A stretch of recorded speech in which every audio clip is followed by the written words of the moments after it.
So, how many of you can say, yes, I am able to apply that? Okay, great. So, our technical team has said we are live now. Great. So, once again, welcome everybody in Paima Presents Ignite sessions. A very happy evening to one and all, and a very happy Buddha Purnima as well. So, today again is a new day, new beginning of our addition in our prevailing knowledges, and that will be given by our great master Himasri. But before that, before I welcome Himasri, before I introduce her, we are going to do meditation first today, and after then we are going to listen to her experience sharing, and then a Q&A part. So before I start meditation music, and before I start the meditation part, I would like to tell something about Buddha Purnima. So, may I know how many of you already know what is Buddha Purnima? With a thumbs up or in the chat box, you can reply. So, anybody has any idea, ever heard of Purnima or Buddha Purnima, or maybe its importance, what it is, anything? No problem. So, new knowledge again. Yes, great. You have heard of Purnima, Nikita. That's amazing. Great. So, Purnima is basically full moon. Now, full moon is when the moon is in its full, like in its like in full moon. Okay. So, what happened is, so let me tell you about what happens in full moon days. So, what happens is, moon has its own gravitational pull, and the Earth has its own gravity. Now, when they both come in an alignment, what happens? The tidal waves, they start rising. Okay. And we all know that our body is made of 70% water. Okay. It's like it contains 70% of water actually in our body. It is present. It is in our blood, it is in our cells and everything. Okay. So, uh, once moon impacts, it affects the water present on the earth, already existing on the earth. The water is also present in our body as well, so it impacts that thing, that water as well. Okay. Now, when this phenomena, I'm just telling a general view, not going deep into the science part, but this is actually what the general science is all about. How does full moon actually affect the tidal waves, and how does the water is connected to moon, and how does that affects our emotions? So ultimately, full moon is impacting our emotions. If we feel sad oftenly, we will feel more sad, more more lonely, more depressed in full moon days. If we get violent, or we get aggressive too easily, we will be uh, we will again, on the full moon days, we will again be too aggressive and too violent, and maybe angry without any reason. And if when we know this thing already, that okay, this is happening due to full moon, then we know how to balance it. That is through meditation. And the best part about this full moon is it's called Buddha Purnima. Why it's called Buddha Purnima is because it is believed that on Buddha Purnima, the great Buddha, he achieved a stage of enlightenment. Also, it is also believed that he was born on that day, as well as he died also on that day. So it's all written, and it's all believed that he actually achieved enlightenment this time, on this particular day, Buddha Purnima. That's why this Purnima is so, so, so much important, and so, so highly energetic. So we must take full advantage of this day. And it is on 12th May, that is tomorrow. And Purnima's energy is not only present on that particular day, okay? It's present one day prior to it and one day later on. So it's actually 3 day cycle, like 11th, 12th, and 13th for this month. And you know what? What's the what's the main magic, or I would say a secret about Purnima? It actually happens every month, you know, and every 15 days Purnima turns into Amavasya, that is, no moon zone. There will be like the moon, full moon becomes a new moon kind of thing, or you could say no moon, you cannot see any moon in the sky, and then again starts appearing slowly in the sky and turns to full moon with another 15 days. So that was actually the importance of Purnima, and that's why on these days we must do lots of meditation, we must practice lots of consciousness these days, and avoid taking major decisions as well. Okay, so yes, I guess that's it about Purnima from my side. And there are more secrets, more science in Purnima. You can go, you can just you know Google it and just research it. You can research anything you want. So yes, research it, and you can share the knowledge in the groups as well. Okay, guys. So that was about the part of full moon, about the Budh Purnima part. Now coming to our meditation part. So let's start with today's meditation. Okay, so everybody knows the posture of meditation. So I'm going to play a very beautiful music for you all today. And on that music, we are going to meditate with our breaths, incoming breaths and outgoing breaths. You can keep a glass of water with you and then start meditating. You can have a sip. Yes, definitely you can take back support, but try to keep your backs as straight as possible. That would be best. And yes, and have some water. Feel free. No need to take any pressure. Just feel relaxed. From morning to evening, lots of things happen. Forget about it. Even if it comes in your meditation, just let it come and let it go. Just as it comes, let it go that way only. Okay? Just focus on your breath. Observe it. How is it coming? How is it going out? And just close your eyes, relax your body,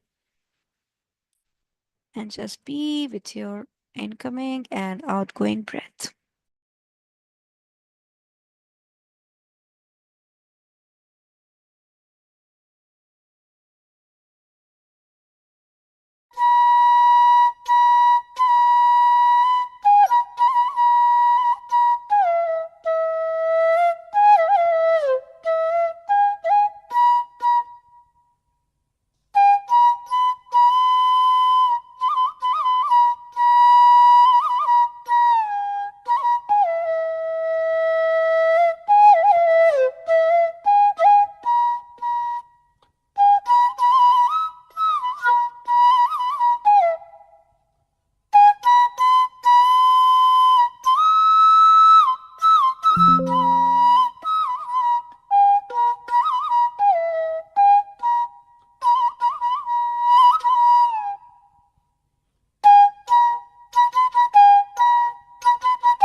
Just stay with your breath,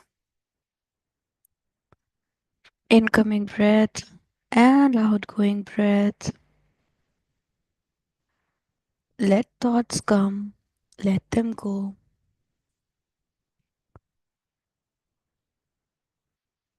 Let's just come back to our natural breathing. Just relax yourself and come back to your natural breathing. Incoming breath and outgoing breath.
Last 5 minutes. Just stay with your breath.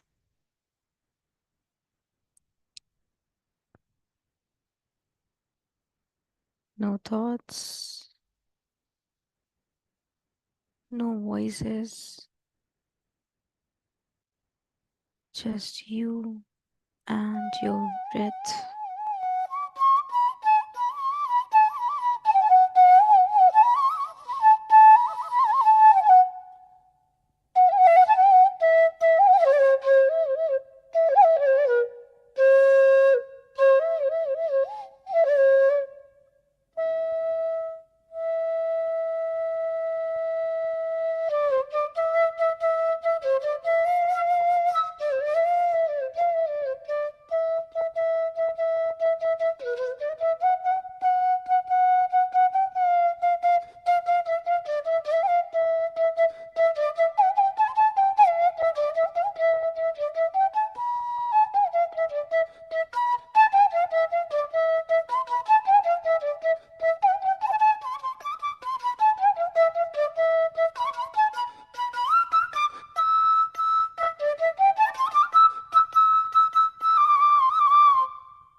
Last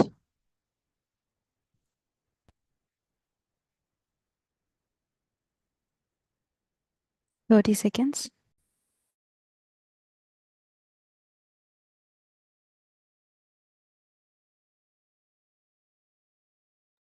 Slowly.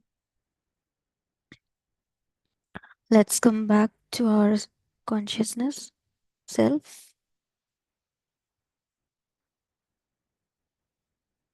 Let's come back to this physical reality.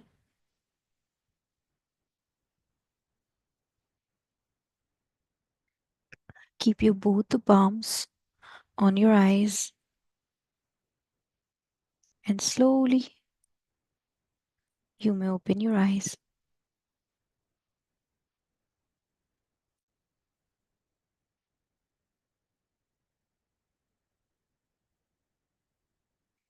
Yes. So, welcome back, everyone. Those who are still in meditation, okay, you can slowly come back out of it. And those who are out of meditation, great, welcome back. So, yes. So, I hope your meditation was wonderful. And yeah. Okay, guys, so our speaker is here with us, as you can already see her. Yes, her name is Himasri, and I would like to introduce her with a. I would like to tell about her a few things. Okay, so yes, she's from Andhra Pradesh, and she has studied neuroscience and psychology from UK, Manchester in UK, and then she has worked as a special needs educator and a research assistant also. Also, she's researching on how meditation impacts our emotional and mental well being. And when it comes to the terms of research, that is a long, long thing and a big thing as well. Because yes, I am also a researcher. I have been a researcher, so I know how it feels to research on a particular topic, and especially if it's the topic of your own interest. Okay, so great. And that's about her. And yes, today's topic will be about neuroscience and how neuroscience how it is related, what thoughts, emotions it is related with, how meditation impacts it, totally about her research. And also she has been in meditation since 10 plus years, and since she is a meditator and such a meditating since such a long time, she can't stop herself from educating about meditation in UK as well. So yes, she was connected with Pama UK, and she has spread meditation there as well. So welcome, Himashri, over to you. Thank you so much, Arpita. That was a great introduction. Welcome, everyone. Hope you can hear me all right. Perfect. Um, Thank you first, before I begin, thank you so much for Paima and the whole Ignite team for giving this opportunity to share my thoughts, my experience so far. Uh, so should I start with my experience so far with meditation? Yes, Emma. So, first of all, let's first talk about how you reach UK from India to UK. Such a long journey. How you made, and like why you went there, kind of thing. And then again, what differences could you see, the one in India and then there in UK? Sure. So I did my schooling in Bangalore, even though I'm from Andhra Pradesh. From most of my schooling was in Bangalore, and from there I really got interested in psychology. That was something that I absolutely loved, learning more about understanding how people think, how they behave, and why do we have mental health disorders. So all of that really made me curious about what the subject is. So I knew I wanted to pursue that, and I was always interested in biology to understand how our systems work. And I wanted to learn both together. And I was researching what are the universities that are available for me after my 12th exams. And I saw a couple of them, but I was not happy with a lot of the options that I had in India. Most of the courses, programs that are available in India are considered bachelors of arts. where Mm, psychology is clubbed with either economics or English or mm, sociology. mm. And the perspective that they take in those programs of psychology is completely different to the ones that I wanted to learn. It's a part of the program, but I was not happy with that. After 1 year of doing a BA in psychology in India, I said I wanted to move out and explore psychology as a science and understand the neuroscience behind why we behave the way we do. And yeah, just Yeah. understanding it in a lot more detail about our brains. So I moved to Manchester. It was a long journey because I had to convince my parents, I had to convince my grandparents, and a lot of the people who advised my parents about why it's a terrible idea to send just a girl going to the UK to study. Yes. And at that point, I was living in my house with my parents all my life. I did not live by myself, cook, clean, and do everything, including banking stuff, travel arrangements. If I want to go on a trip, I have to do it with my friends and plan that by myself. So everything was kind of new for me. I At that point, I didn't know how to make proper food. I knew a little bit of baking, but I didn't know proper food. I knew nothing about banks. I knew nothing about visas. I knew nothing about traveling in a new country by myself, nothing. So my parents were hesitant, and rightfully so now that I look back. But I the resolve that I had and just that strong wish and will to go there and pursue it as a science really pushed me. And meditation really helped me a lot. There were so many meditators, people from the PSSM group who were such pillars of support in the process of going there, as well as after I've reached there. I think I essentially had no family there in the Mm, UK. It was all of my dad's friends and all of the friends and family that we've made through PSSM that were looking after me whenever I needed help. And this was during the time of COVID, so around like 4 or 5 years ago. When that's when COVID hit, and I needed a lot more support than usual to get things cleared out and move back to India because I wanted to be back home when the COVID pandemic starts and the whole lockdown happens. So I essentially left everything in my house as it is, and I moved back in a day. And meditation masters from Manchester who I barely met for like 3 or 4 times, but they were so supportive and they were so fearless about the whole COVID situation. They said, it's fine, we'll go and help you clear out your room and whatever needs to be done, we'll take care of it. And yeah, they were essentially our family when I was when I was in the whole UK time. So I spent 5 years in UK. I finished my undergraduate degree and I worked for 2 years. 1 year as a special educational needs educator. So I was working as a teacher in schools, working with children who have special needs. So this includes ADHD or autism or any of the other spectrum of disorders or disabilities. And the second year, I moved into more research-oriented role where I worked as a research assistant, looking at children's mental health and how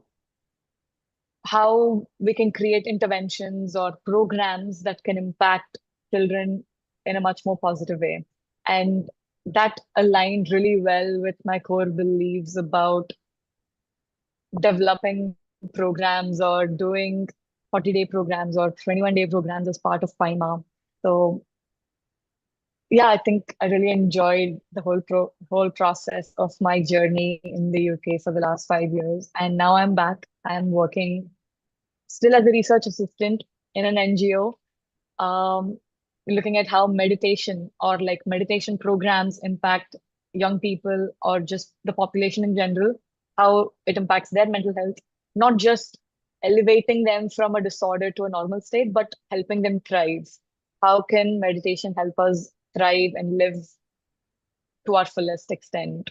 So that is what I'm researching right now. And in Coming back to your question about what is it that I find different about UK and India in terms of education, I think the biggest difference that I found was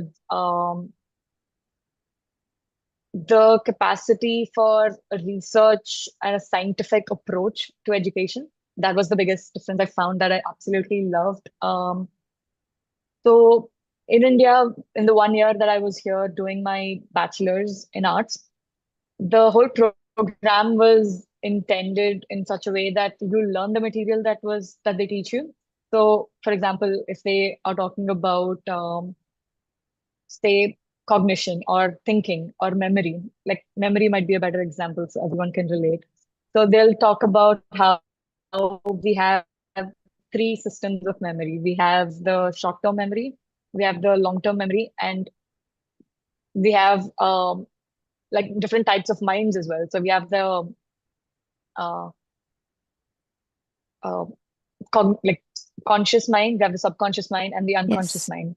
So unconscious. talking about different types of memory patterns and mind, you're taught all of this as a fact. So they say there's three types of memory, three types of mind, how your memory functions. But they don't tell you how is it that somebody who researched all of this, some great scholar, great psychologist, came to this conclusion. And why is it that we're believing this to be a fact? But whereas in the UK, the biggest difference I found was they teach you how they came to that fact. So if I say there's a short-term memory, how can we test that? How can I, in this day and age, prove that I have a short-term memory or someone else has a short-term memory? And what experiments can be done to understand what the short-term memory can do? What is its capacity? How much information can the memory, like that system hold of your brain, and what parts of the brain are included in that whole system and the process? So it's about looking back and learning about the process of getting to the fact rather than just understanding the fact and doing something about it later on. I think both are important, but I personally find the explorative process a lot more appealing and Yeah, interesting. So, yeah, I can see that. so it really I, helps me. Yeah. yeah. Great, great, great. So great introduction and the way you told everything.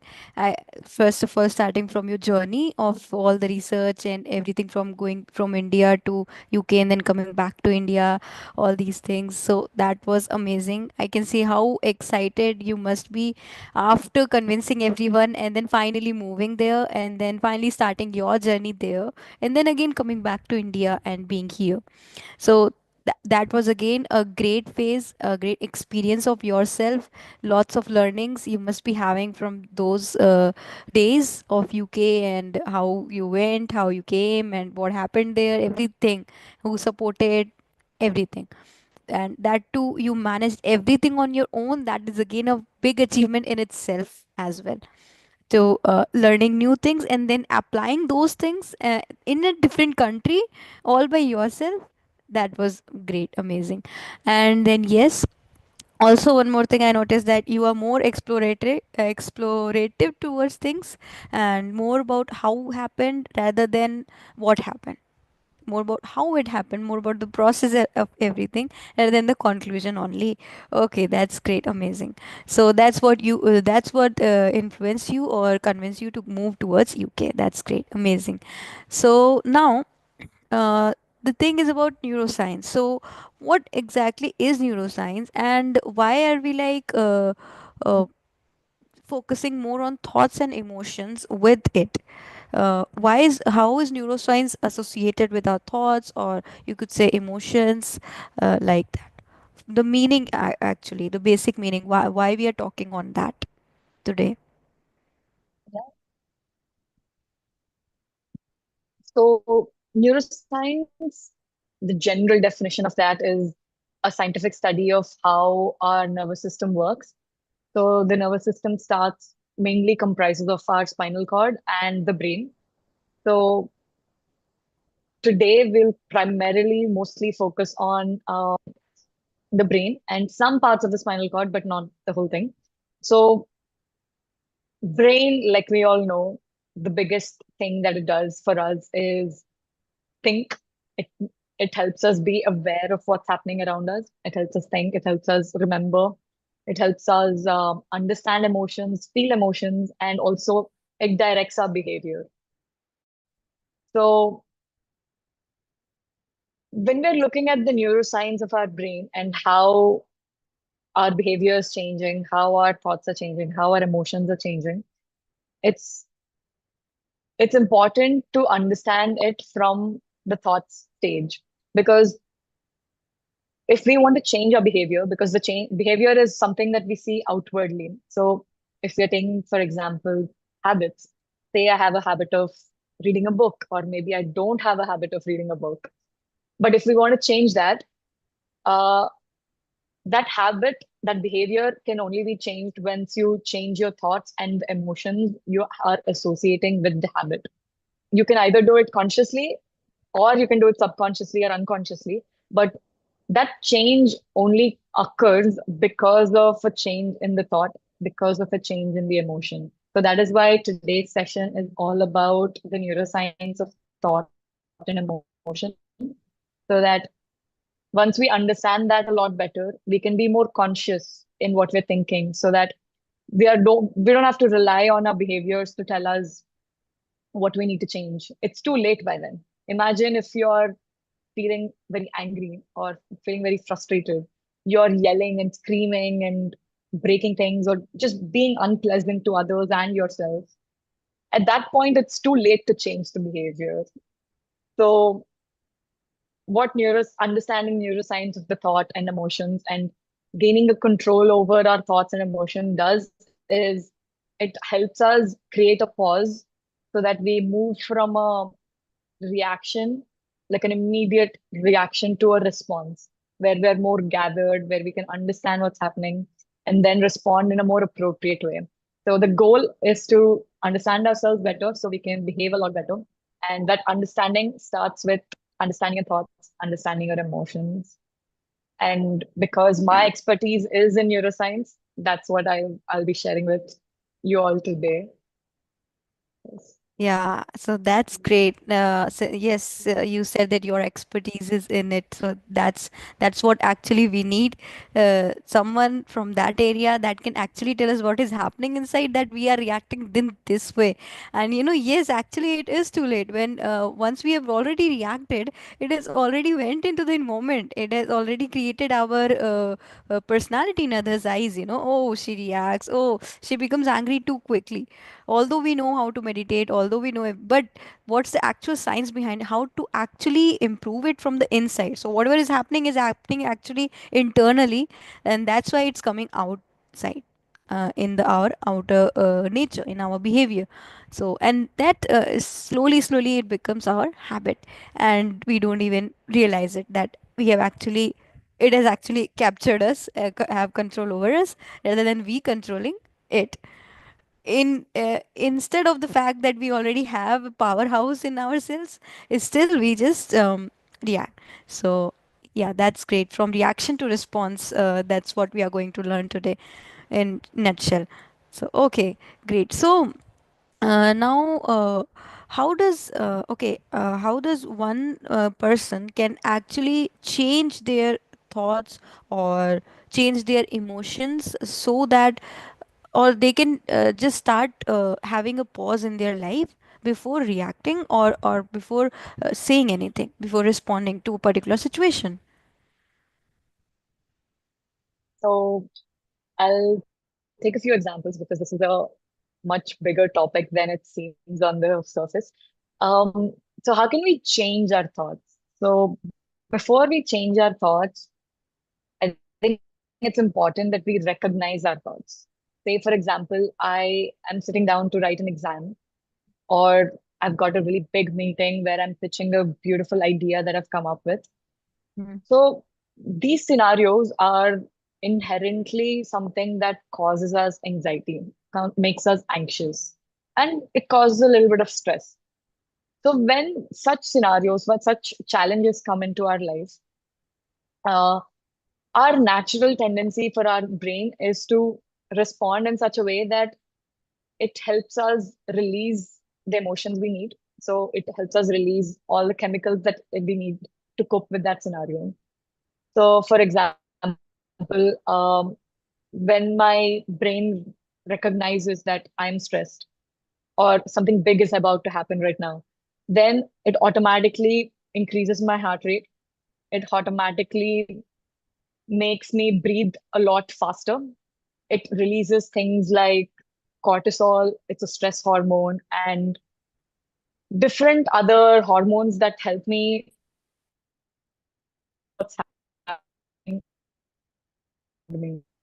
And at the same time, a biological level, but when we come to the brain, our brain's also responding to that stress that we are feeling.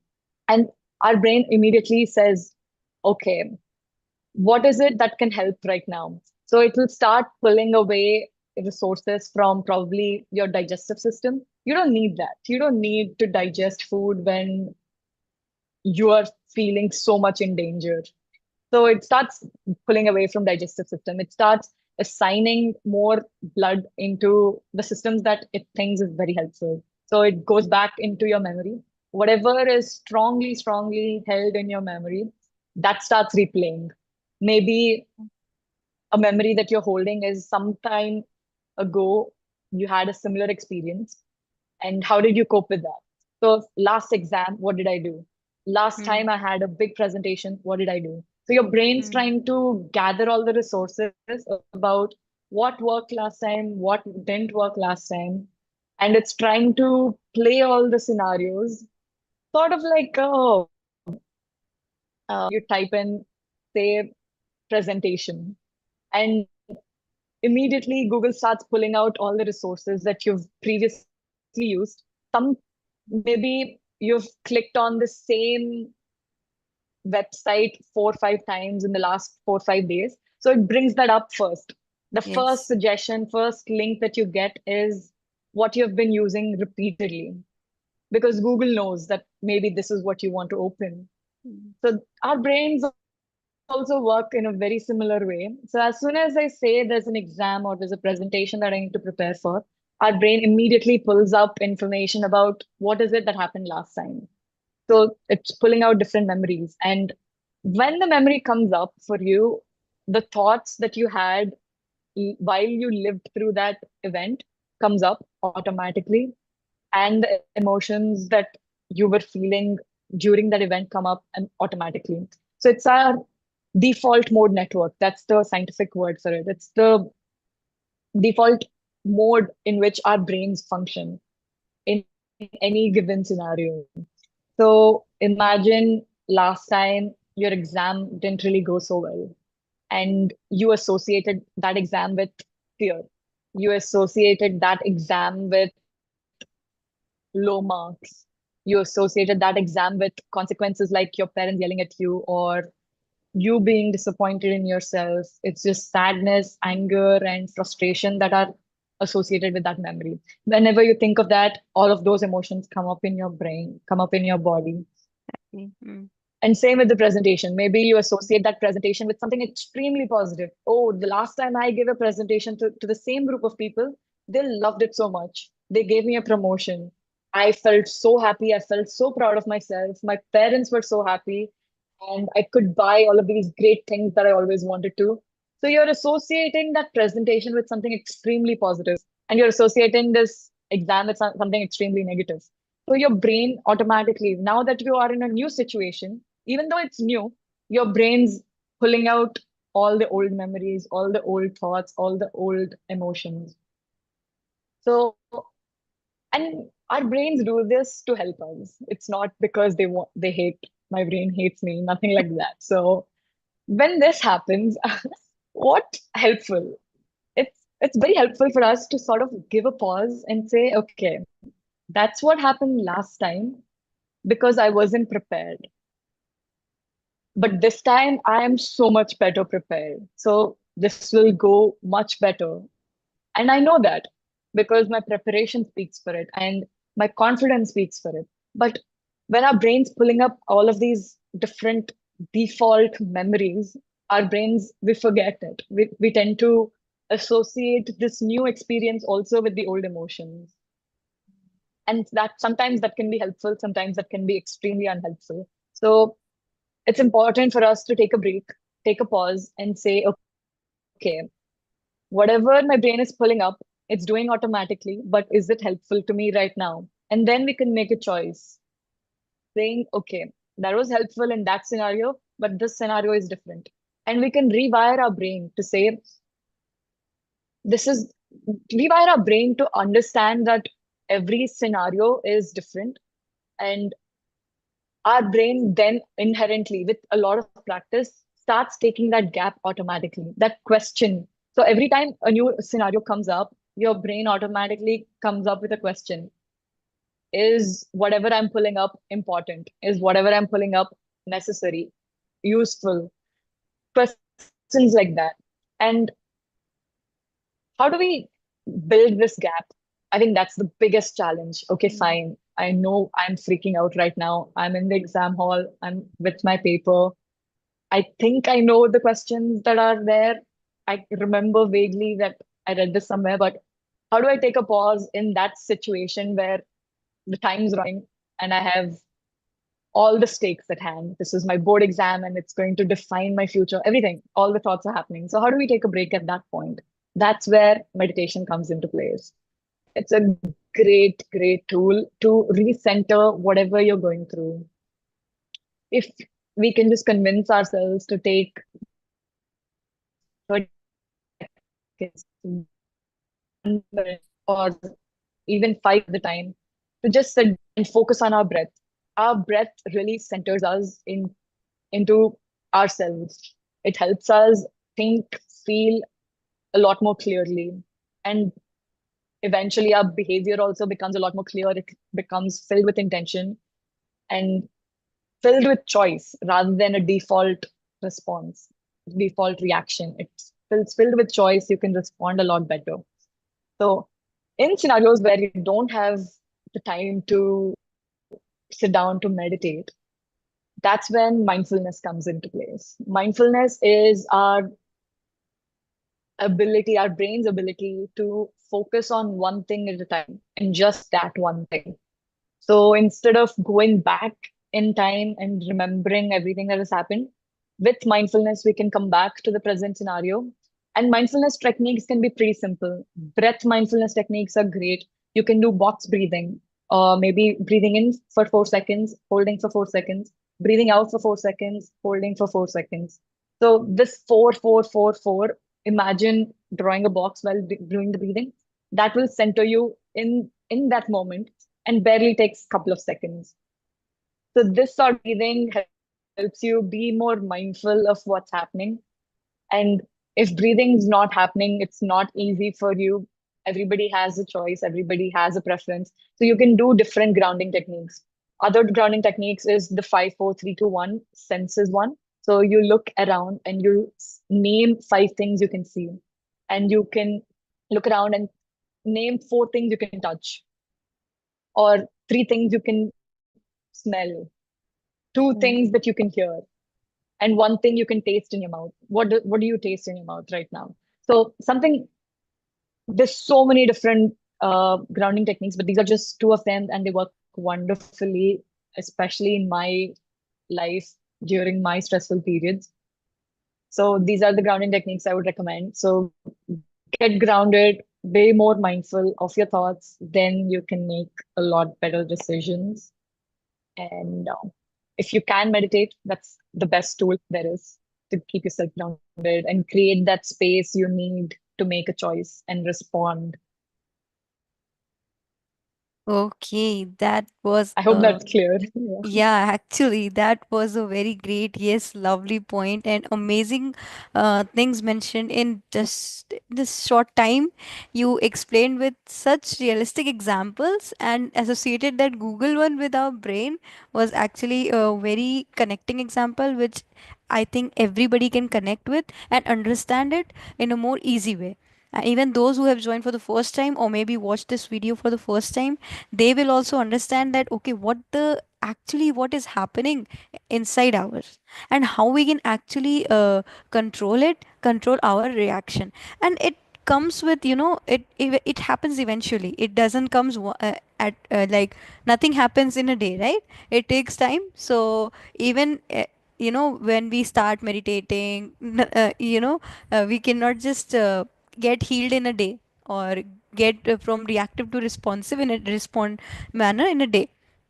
It takes time. So yes, for that we need to be consistent, we need to make a habit, and we need to come to the sessions so that we can refresh our knowledge as well from the masters who are sharing, and even share our own experiences or maybe our own doubts and questions as well. So that was an amazing sharing, Himanshu, and it really, really, really is amazing. And even I myself can connect so much with your examples, and the techniques which you told, the breathing techniques, is actually very helpful, which even I have also applied, and it really helped in that situations as well. So yes, there. So what we say, everything is in our breath. This whole breath science is an amazing science. So everything is in our breath, guys. So yes, as Imashi told about the box breathing or the grounding techniques, the 5 4 3 2 1 technique, senses one. Yes, we can practice a lots of these techniques. Whichever technique we feel is convenient for us, it's doable, and or is very connective for us, that we can seriously do it. And what we say, it's like, just experiment and experience it yourself, because we whatever we are sharing here have already been experimented and has already been experienced by us, then only we are coming with the conclusion. And uh, once and she is a researcher, so definitely that is there. Okay, great, thank you so much, Himashri. Now that we have completed our topic part, and meditation part is also done, so here comes our Q&A round, which Imashi will be giving you all the answers to your questions, guys. So we would love to hear you asking everything, whatever you have in your mind, whatever you felt about this session, something new you got to know, some new knowledge, anything you can ask. You can simply raise your hands, you can ask in the chat box, or anything. It's open session now. You can just ask anything you want. Yes. Okay, anyone, anything? Yeah, I would like Pooja or Harish or any person to come and ask any question if you have. Okay, great. Okay, no issues. So I am going to ask a few questions then from Himashi herself. Now, Himashi, you see, I would like to ask, like, already you gave example of exams, and even in a office, if you are giving a presentation. Now, how to be, like, if we are with our friends or maybe our yeah, yeah, perfect. We got a question here. Like, Nikita is asking, can you tell how to improve efficiency while learning a new skill? Yeah. Okay, that's one. So learning a new skill, see, learning a new skill is essentially just building a new habit and becoming much better at it with a lot of practice. So the easiest way, the simplest answer for this question is practice. And how do we practice so that we efficiently improve in the shortest time period is being mindful of what we're doing. So if we boil down the answer, it's just mindful practice is the answer to this. But if you want me to explain a little bit, I think some tools that can really help in building that mindful practice is just setting a proper intention. So when we are starting out with something new, we have these different thoughts, sometimes positive, sometimes negative, that are coming up. So once we put them at bay and understand where they're stemming from and what role do they play, we can set a clear intention about what is it that we want to achieve in this next 1 hour of our practice. So being very clear and very point, like very goal oriented in our skill building is very helpful. At the same time, being very honest with ourselves about which aspects of the skill that we need to improve on, and being open to and being accepting of our development level as well. A lot of the times when we're building a new habit, for example, we want to learn how to drive a car. This is something that I've been doing recently. I'm learning how to drive a car, relearning rather. And what I'm facing is I have this level of confidence in me saying, oh, I've already learned all of this. Like, I don't need to pay attention anymore. So, that positive emotion and positive association with driving is actually not helping me right now to drive more efficiently. It's not helping me listen more intently to my instructor and pay much better attention. I am relying on my default mode a little more than I would like to when I'm driving right now. So it's about being aware of how your thoughts and your previous experiences is impacting your learning right now. So once you become aware, saying, okay, my previous experience is not helping me right now. So I have to be intentional in learning this particular aspect. So maybe that particular aspect is about leaving enough margins when you're driving. Maybe your margin is your weak point, or maybe signals are your weak point, or maybe understanding, how to operate the clutch, or parking is your weak point. At that point, so you have to be honest with yourself, have this honest introspection, then be intentional. So the next time you're going for practice, this next 1 hour, you're intentionally going to practice that one aspect in a safe way, obviously. Um, so when you do that, you become much more efficient. And read books.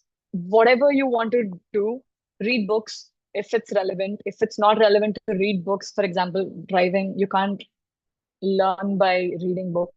So you will have to practice a lot and talk to people. Whatever question you have, be clear in the question that you have. Be clear in what is it that you're struggling with in that scenario. If it's just an emotional or a cognitive thing where if you change your thoughts, it gets fixed, then you can work on it. But if you're actually missing some information, maybe you don't know the rules about the signaling, then you have to ask questions and learn from others. So talking to people, Sadhin Sangatya, Swadhyaya, these are the great ways you can improve a skill and be honest with yourself. Hope that made it clear. Uh, if you were hoping for a different question or a different answer, let me know. I'll be happy to answer that as well. Hey, that was amazing answer. So yes, great. And we have already included Sajjan Sangatya as well as Swadhyay in this answer. So that's great. Okay, we have another question. I'm a working professional and in between switching my jobs right now, but I keep doubting myself. How do I override this?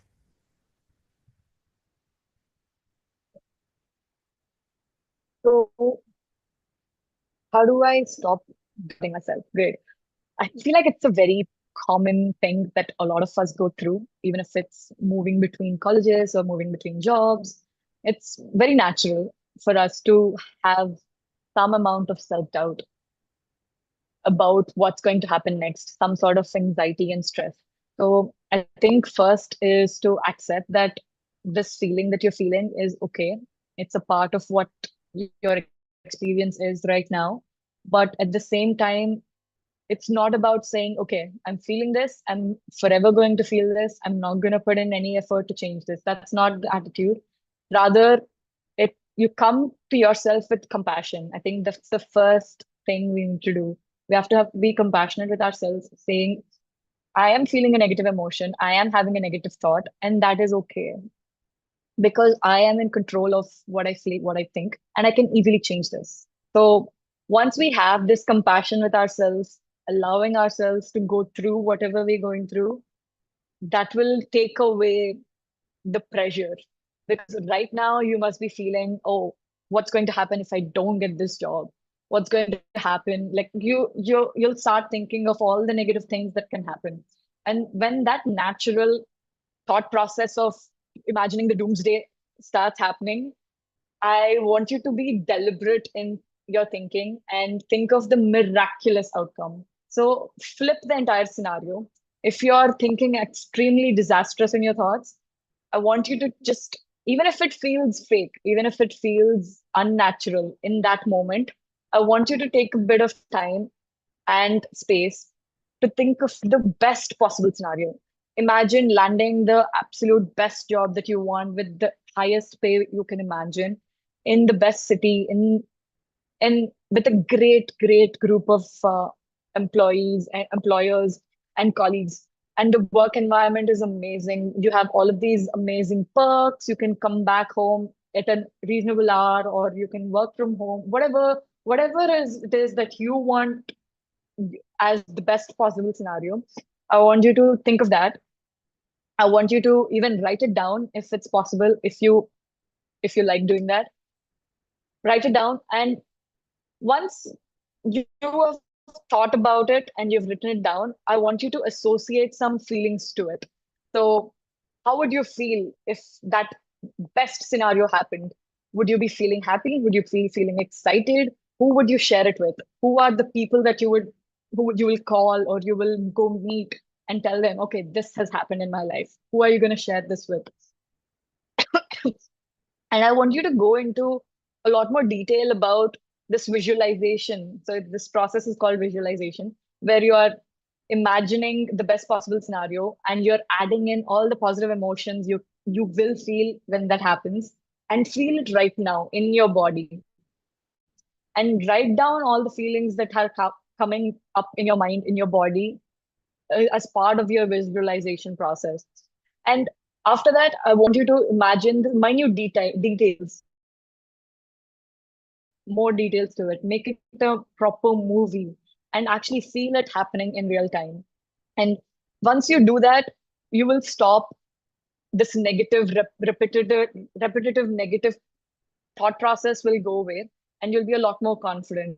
And when you're confident, when you're sure of your skills, of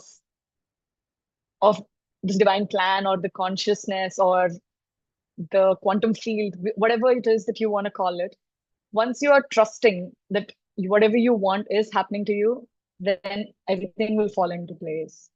So, along with visualization, you have to have trust in yourself and in higher power or nature to help you. And then you can start doing the work that you need to be doing from a place of strength instead of from a place of weakness. That's great, great, amazing. So yeah, from the place of self-doubt to self-love. So that's great. Yes. So whenever you're in doubt, just believe that your self-love is somewhat, if you are doubting on yourself, some or maybe in some situation, then come back to yourself. Come back to your breath, and you get all the answers. And visualization is best if we are doing in like we are writing it down, or maybe we are just visualizing it. It's best if we prepare like a mind movie or a vision board or something like that, that would go along with it, because yes, I have done that, and that has good results with it. I have already got the results even without making also I've got, but after making also, it feels good, seeing all those things and feeling it again, watching the video. It's still I have the video, and associating a music to it. So yeah, that's great. Thank you so much, Himasri. Okay, we have another question. So yeah, have you always been this sorted, or you attained this kind of deep understanding through your journey?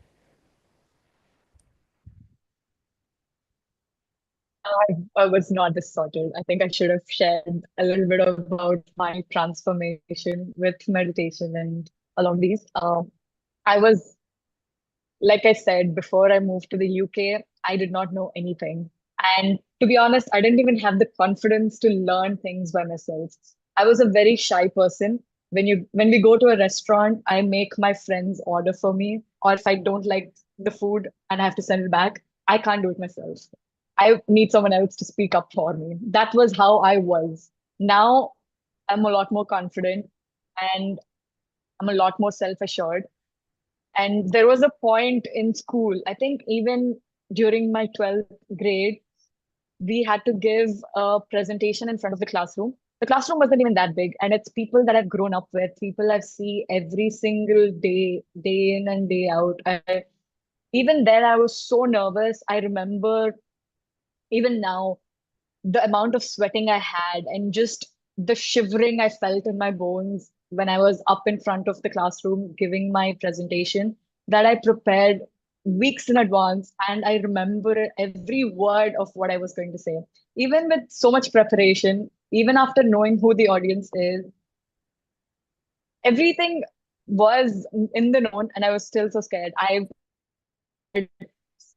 anxiety when it came to social presentations and stuff. But now I'm a lot more assured. I can talk to people, even if it's an impromptu question that I haven't prepared for. I know I can rely on my knowledge. I just need to just take a deep breath, gather my thoughts, and the answer will come to me. And yeah, and this only happened with the three things: meditation, mindfulness, Swadhyaya, and Sajjan Sangatya. Swadhyaya and Sajjan Sangatya, these are for those of you who don't know Hindi, it's reading books and talking to masters or people who you look up to. Or if you can't have access to them, listening to books and watching videos is also a great way to do that. I think that leads up to our next question about suggesting some social media platforms Yes. and any books to help and explore. One book I would recommend is The Secret. This is the book I started off my spiritual reading journey with. Wow. It's a great book. It's a quick read and it hits different aspects of your life that you would want to gather more insight on. And beyond that, I would recommend you read any book by Brahmarshi Pitamaha Patriji. He is the founder of the SSM organization. All of his books are so much in detail and they give it to you in such clear language that you'll understand quite quickly. So Patriji Answers is one. This book is in a question and answer format. So it's a quick read and you can skip to the question that you actually want to get an answer for. And for those who don't prefer reading and they can't sit with the book down, then I would recommend going through some of the videos from PMC Hindi, PMC English, PMC Global, any of the PMC channels on YouTube. They have a lot of information about various different masters, their experiences, and their learnings. They recommend books. There's some videos of book clubs where masters who have read these books come and discuss and explain what the book is about. And definitely, I cannot forget to include Paima. Uh, Paima, every city, every region has their own YouTube channel. So anybody who's interested can go to different Paima channels. Just search for what is it that you want to look up for, and there will be so many videos and different varying lengths and different people speaking to you. So if you want to listen to a young person, go for Paima channels. If you want to listen to more experienced masters, then PMC channels are great. And one last thing I would recommend is going through Andrew Huberman's channel for those who are interested in neuroscience specifically. Andrew Huberman, he is an American neuroscientist and he explains a lot of concepts, including how meditation like techniques or even meditation and breath works, how it helps you regulate yourself a lot better and it helps you understand the neuroscience behind all these topics in a lot more detail. Hey, that's power packed session. with all the details, all the question answers, even the books and the videos as well.